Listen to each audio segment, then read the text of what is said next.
Halo sahabat Altin ya, ketemu lagi dengan saya ya. Em, Berikut saya akan menjawab pertanyaan di atas ya, terkait dengan tinggi badan ya. Terkait itu maka beberapa hal perlu saya sampaikan kepada Anda ya. Yang pertama bahwa ini sangat terkait dengan gen atau keturunan ya. Jadi kalau keturunan Anda ya, orang tua Anda, kakek Anda itu sudah berbadan pendek, maka biasanya ya turun-temurun sampai ke kita ikut menjadi pendek. Yang kedua, juga persoalan gizi ya. Persoalan gizi ini paling penting, terutama waktu kita masih berada di dalam kandungan ya.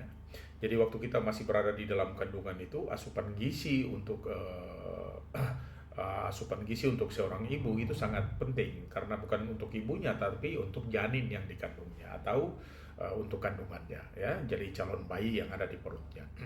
Ya, yang kedua ya, itu sampai kelahiran 2 tahun pertama. Jadi selama dalam kandungan sampai ibu kita atau kita dilahirkan ke dunia, 2 tahun pertama itu masa-masa yang paling penting untuk kita bisa ya mengasup, kalau bisa asupan gizi yang cukup.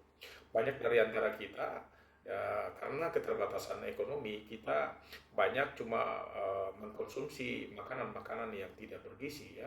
Katakanlah kita dulu cuma makan nasi saja atau cuma umbi-umbian saja, tidak dilengkapi dengan protein dan lain-lain segala macamnya, sehingga itu tentu sangat sangat mengganggu janin atau ke apa faktor kita waktu masih di dalam kandungan ya. Ini menjadi penting buat kita. Yang ketiga adalah persoalan usia. Kalau kita melihat usia pertumbuhan ya antara anak laki-laki dan perempuan ya, itu di VT-VT saya terlebih dahulu sudah saya jelaskan. Tapi terkait dengan ini saya akan menjelaskan lagi ya, terkait dengan usia kita. Kita itu usia paling tinggi ya tumbuh kita atau tumbuh kembang kita itu laki-laki itu adalah di masa puber kita ya. Di masa puber kita itu ya laki-laki itu dia akan mengalami pertumbuhan yang paling pesat ya, itu antara umur 12 sampai 14 tahun ya. Sehingga di usia-usia itu kita bahkan bisa bertambah tinggi sampai 12 atau 14 cm dalam 1 tahun. Nah, terkait itu kalau kita respect dan kita berada dalam usia-usia itu, seyogianya kita istirahat yang cukup ya, makan harus memiliki porsi ganda dan gizi itu harus tinggi, sehingga itu ikut merangsang pertumbuhan kita ya. Kemudian yang persoalan berikut juga adalah masalah latihan. Ya, banyak pelatih kita, kalau memang kita bukan atlet tidak apa-apa, tapi kalau atlet ya, banyak juga persoalan pelatih yang tidak terlalu paham menyangkut tumbuh kembang anak. Dan kita tahu bahwa di daerah tungkai kita, di sebelah kaki kita itu, di bagian bawah ya tubuh kita, di tungkai kita itu, ya pertumbuhannya itu bisa sampai mencapai 5 kali ya, 5 kali lipat dari waktu lahir. Ya, jadi katakanlah kalau lahir kita dengan panjang tungkai kita mungkin 1 jengkal, maka otomatis sampai usia dewasa kita bisa bertambah panjang sampai 5 jengkal. Ya, ini itu biasanya pada usia-usia pertumbuhan yang seperti saya katakan tadi ya, mulai dari bayi, dari anak-anak, usia anak besar katakanlah seperti itu, sampai kemudian masa puber di puncak pertumbuhan itu kita banyak sekali berlatih yang membebani pertumbuhan di tungkai.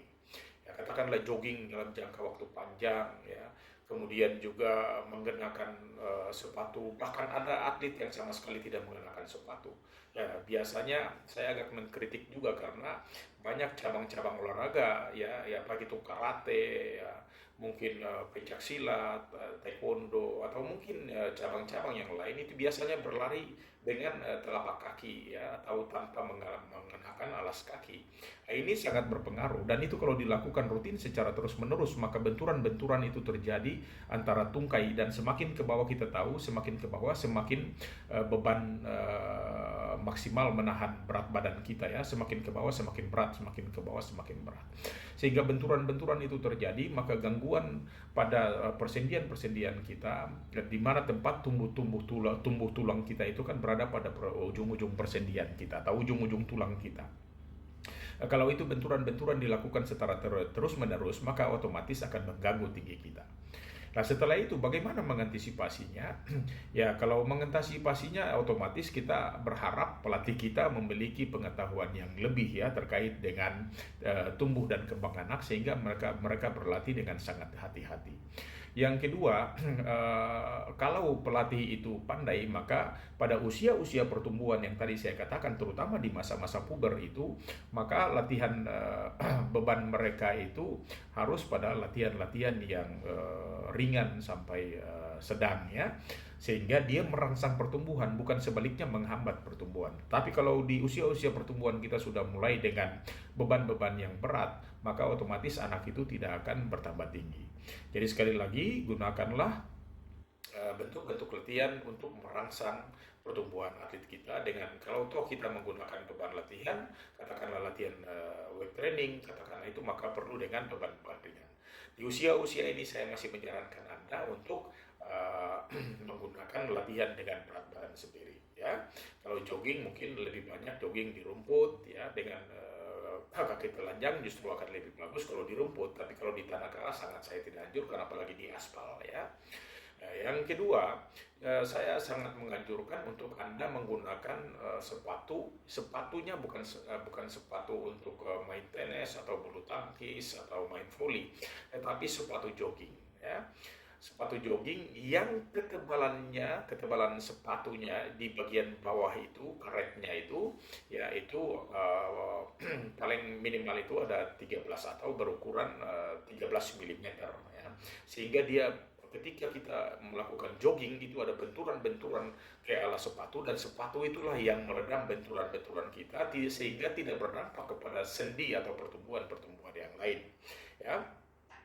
Dan yang perlu juga saya sampaikan ke Anda ya, mungkin Anda perlu berlatih berenang ya, karena di situ Anda tubuh Anda horizontal di atas air, dan seluruh pergerakan Anda itu baik kaki, tangan, togok ya, itu semua bergerak tanpa ada pembebanan yang berarti ya. Semua justru melakukan peregangan-peregangan terjadi pada waktu pembebanan itu terjadi melalui aktivitas gerakan-gerakan Anda ya, sehingga justru Anda akan bertambah atau dirangsang untuk bertambah panjang tubuhnya ya.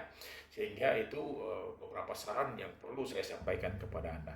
Saya kira demikian, terima kasih dan salam untuk sahabat Altin ya. Terima kasih.